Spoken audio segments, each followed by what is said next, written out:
నేను ఇప్పటివరకు ఎప్పుడు చేయని ఒక పని చేశా. ఫర్ ద ఫస్ట్ టైం పెళ్లి బొండం రెడీ చేశాను. ఫస్ట్ టైం కదా ఎలా వస్తుందో అనుకున్నాను కానీ చాలా పర్ఫెక్ట్‌గా వచ్చింది. కాకపోతే ఒక చిన్న మిస్టేక్ జరిగింది. అదేంటో మీకు లాస్ట్‌లో చెప్తాను. ఈ బొండం మీద ముందుగానే నేను పెన్‌తో మార్క్ చేసేసుకున్నాను. తర్వాత కలర్స్ వేసేసి స్టోన్ వర్క్ అయితే చేసేసాను. కలర్స్ వేసిన తర్వాత ఒక 2½ అవర్స్ అలా గాలికే వదిలేసాను.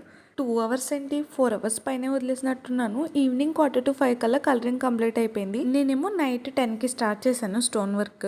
పెద్ద హెవీగా ఏం చేయలేదు. స్టోన్ చైన్ అలాగే బాల్ చైన్ అంటించేసాను లవ్ సింబల్కి.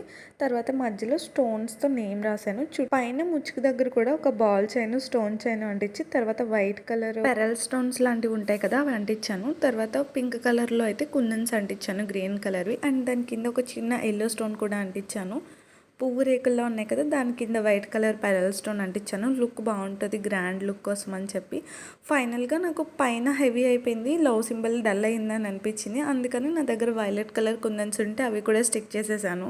మొత్తానికి బొండం అయితే రెడీ అయిపోయింది. ఫైనల్ లుక్ అయితే ఇది. బాగానే వచ్చిందంటారా? బాగానే వచ్చిందని నేను అనుకుంటున్నాను. కాకపోతే నేను చేసిన చిన్న మిస్టేక్ ఏంటంటే పెయింట్లో గమ్ము కలిపి వేయాల్సింది. పెయింట్ అంతా ఊడొచ్చేస్తుంది. ఊడుతుందని యూట్యూబ్లో సెర్చ్ చేస్తే వాళ్ళు గమ్ము కలిపి వేస్తున్నారు. మీరు ఎప్పుడైనా ట్రై చేస్తే కనుక అలా చేయండి. సరే మళ్ళీ కలుద్దామే. బాయ్.